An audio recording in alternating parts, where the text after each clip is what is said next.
Sekali lagi, Jom Channel kembali menemui anda untuk bersama kami merentasi berita-berita panas sepanjang minggu. Rentasan berita minggu ini. Dalang tebuk atap diserang kawan dan lawan. Benarkah tiada anak tempatan Terengganu yang berwibawa? PAS kini sah khianati ahlinya. Pertuduhan pindah laporan audit 1MDB kekal.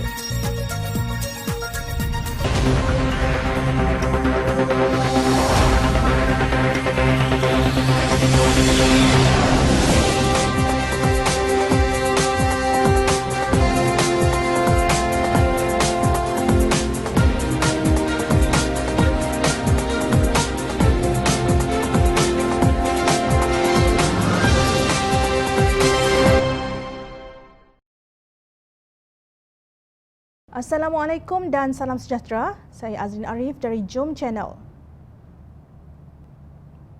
Walaupun Tan Sri Muhyiddin Yassin dan rakan sekongkolnya, Datuk Seri Azmin Ali berjaya membentuk kerajaan tebuk atap yang dinamakannya Perikatan Nasional, mereka sehingga hari ini masih lagi diserang dari setiap penjuru oleh kawan dan lawan.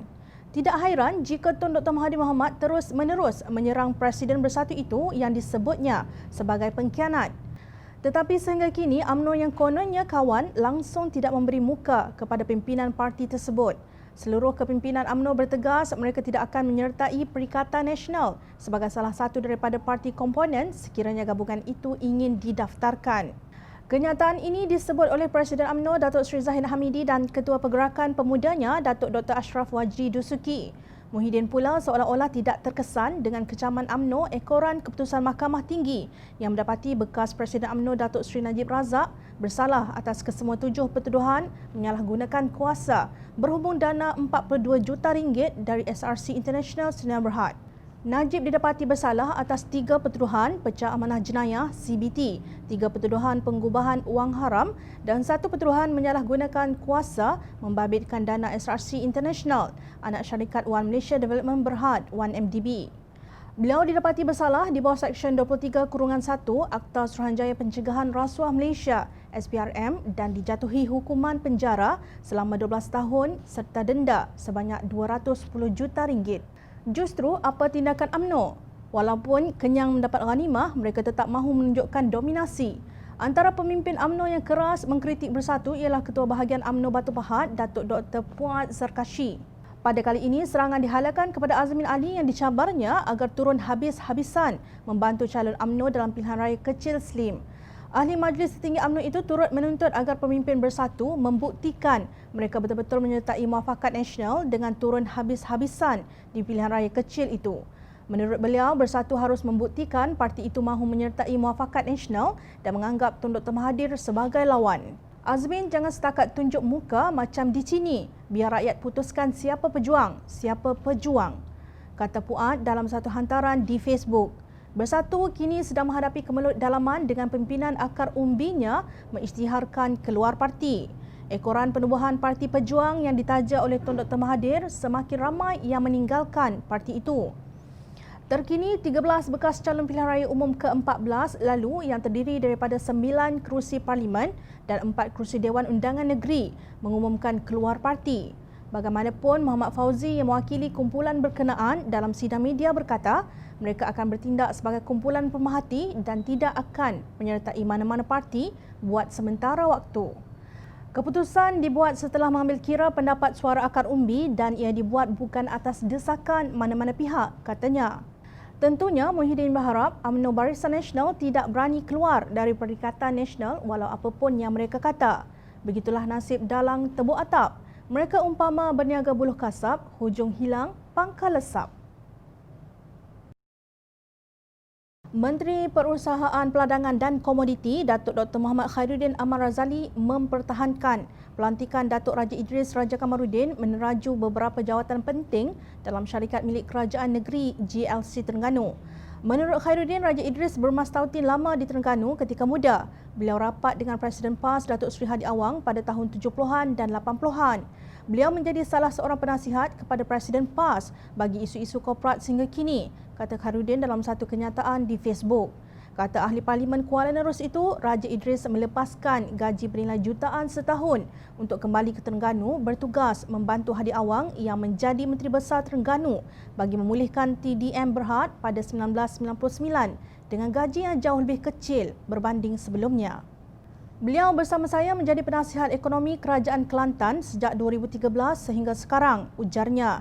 Beliau berkata demikian sebagai mengulas kritikan bekas Menteri Besar Terengganu, Datuk Seri Ahmad Said mengenai tadbir urus korporat Kerajaan Terengganu kerana hampir kesemua lantikan lembaga pengarah membabitkan orang politik semasa perbahasan di Dewan Undangan Negeri Terengganu baru-baru ini. Ahli Dewan Undangan Negeri Kijal itu juga mempersoalkan mengapa terdapat individu yang dianugerahkan pelbagai jawatan walaupun bukan anak tempatan Terengganu. Beliau mendakwa Menteri Besar Datuk Seri Dr. Ahmad Samsuri Mokhtar membawa kroni dari luar Terengganu termasuk dari England untuk memegang jawatan beberapa syarikat milik Kerajaan Terengganu. Antaranya termasuk Haji Mazri Zakwan Mat Nur yang didakwanya tidak mempunyai rekod baik di Kelantan tetapi dilantik menjadi penasihat Menteri Besar Terengganu dan menjadi pengerusi serta 11 pengarah syarikat GLC milik Kerajaan Negeri Terengganu. Tindakan ini menurut Ahmad Said menganaktirikan anak tempatan Terengganu yang lebih berkelayakan. Menurut Ahmad Said, pengagihan jawatan seperti ini tidak pernah dibuat ketika era pemerintahan Barisan Nasional. Dalam pada itu, Pengerusi Pakatan Harapan Negeri Terengganu, Datuk Raja Kamarul Bahrin Shah turut mengulas mengenai isu tadbir urus syarikat milik Kerajaan Terengganu.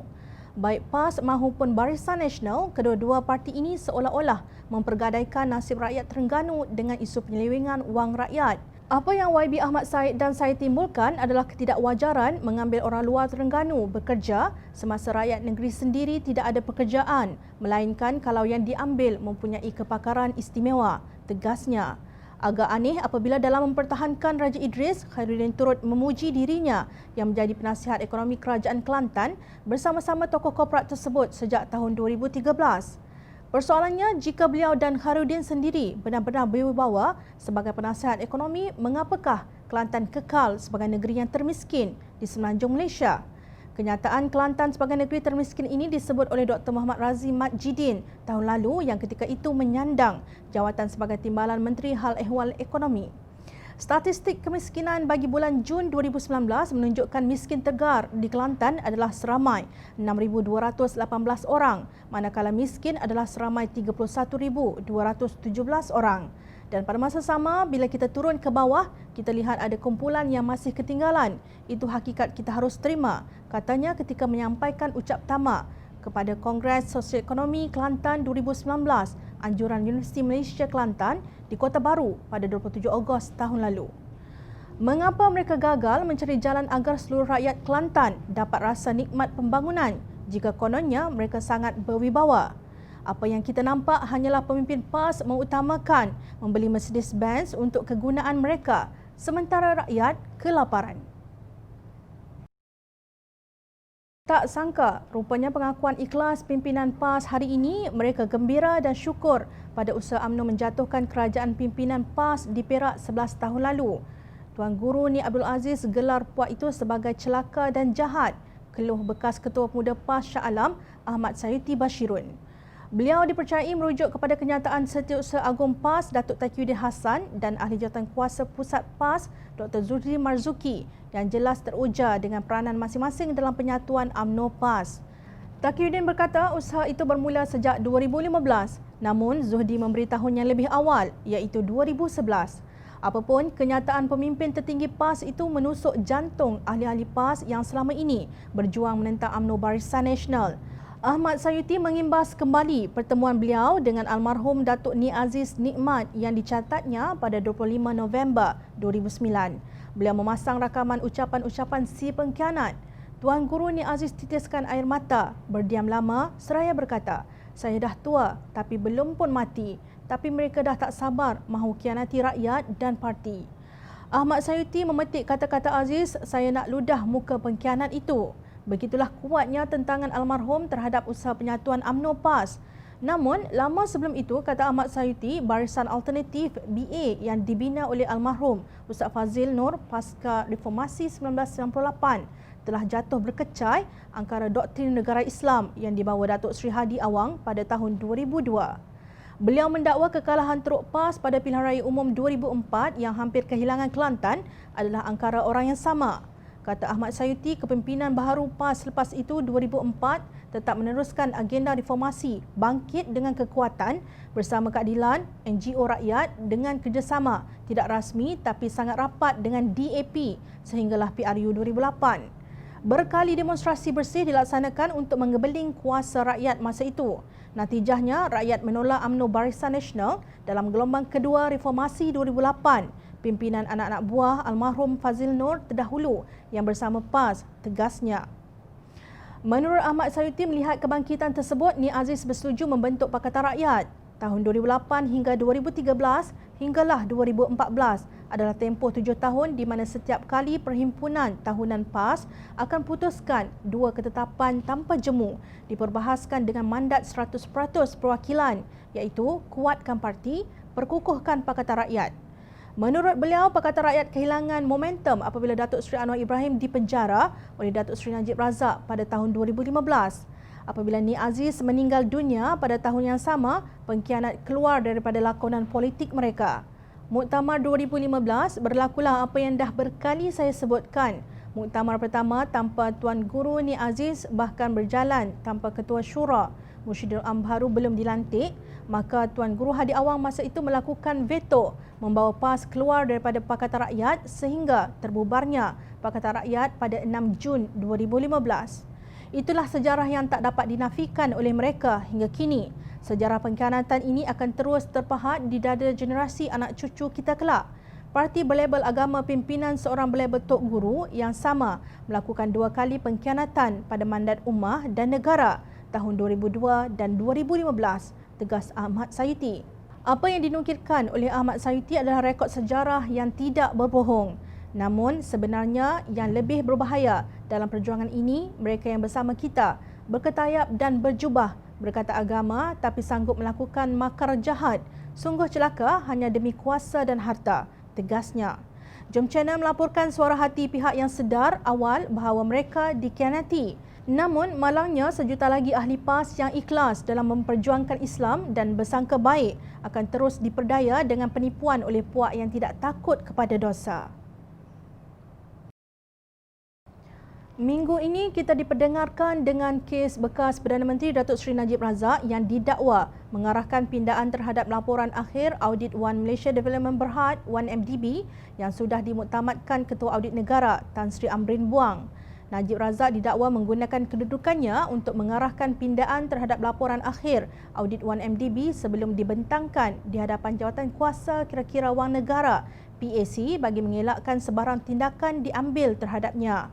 Pendakwaan terhadapnya dibuat mengikut Seksyen 23-1 Akta Suruhanjaya Pencegahan Rasuah Malaysia SPRM 2009 yang membawa hukuman penjara maksimum 20 tahun dan denda tidak kurang 5 kali ganda jumlah suapan atau RM10,000 yang mana lebih tinggi jika sabit kesalahan. Turut didakwa Ketua Pegawai Eksekutif 1MDB Arukanda yang bersebahat dengan Najib Razak bagi melindungi bekas Perdana Menteri itu daripada tertakluk kepada tindakan tata tertib, sivil atau jenayah berkaitan 1MDB. Amrin mengesahkan laporan tersebut adalah final atau muktamad, bukan draft yang masih boleh dipindah. Najib Razak cuba mengelak daripada dakwaan tersebut menerusi permohonan untuk membatalkan pertuduhan tersebut. Namun, Hakim Muhammad Zaini Mazlan menolak permohonan itu selepas mendapati pertuduhan yang dikenakan terhadap Najib Razak adalah tidak mengelirukan. Beliau dalam penghakimannya berkata permohonan bagi membatal atau mengetepikan pertuduhan hanya boleh dibenarkan dalam situasi di mana berlakunya ketidakadilan. Kata Muhammad Zaini, alasan yang dikemukakan permohon seharusnya dipertimbangkan di akhir kes pendakwaan memandangkan adalah terlalu awal untuk mahkamah menimbangkannya pada tahap ini tanpa memanfaatkan semua bukti yang dikemukakan pihak pendakwaan. Alasan yang dikemukakan pemohon juga tidak mencapai ambang tinggi yang diperlukan untuk membatal atau mengetepikan pertuduhan terhadapnya. Sehubungan itu, mahkamah menolak permohonan pemohon, katanya di petik Berita Harian. Pada 10 Ogos lalu, Amrin berkata tindakan Jabatan Audit Negara JAN melakukan pindaan terhadap laporan akhir audit 1MDB yang disediakan jabatan itu adalah sesuatu luar biasa dan tidak pernah berlaku. Amrin berkata beliau tidak berpuas hati apabila Ketua Setiausaha Negara ketika itu, Tan Sri Dr. Ali Hamzah memberi kuasa kepada Arukanda untuk menyemak semula laporan itu dan meminta agar pindaan dilakukan berhubung isu tertentu. Saya rasa amat terhina bagi pihak auditor yang diberikan perkhidmatan untuk membaca laporan saya halaman demi halaman, perenggan demi perenggan. Saya telah diminta agar tidak meluahkan pendapat saya atau menulis buku mengenainya. Jadi bagaimana saya boleh rasa gembira? Katanya lapor bernama. Mesyuarat untuk meminda laporan akhir audit yang diadakan pada 24 Februari 2016 itu adalah mesyuarat penyelarasan laporan audit 1MDB yang dipengerusikan Ali atas arahan Najib. Dalam bahasa mudah, apa sebenarnya yang ingin dilakukan oleh Najib Razak? Beliau mahu menutup kesalahannya berhubung 1MDB dengan mengubah laporan audit mengenainya. Beliau cuba mengelak daripada dibicarakan atas pertuduhan itu dengan permohonan awal supaya kes digugurkan. Beliau juga memohon untuk menggugurkan bekas Hakim Mahkamah Persekutuan Datuk Seri Gopal Sri Ram daripada mengetuai pasukan pendakwaan dalam pembicaraan kes tersebut. Setakat ini, 7 saksi pendakwaan telah memberi keterangan termasuk Amrin Buang dan Ali Hamzah. Bukan hanya rakyat Malaysia, seluruh dunia sedang memerhatikan kes kleptokrasi terbesar di abad ini. Sekian rentasan berita minggu ini. Teruskan bersama kami di Jom Channel dan layari portal jomchannel.net untuk mendapatkan berita politik tanah air. Saya Azlin Arif, terima kasih. Assalamualaikum dan salam sejahtera.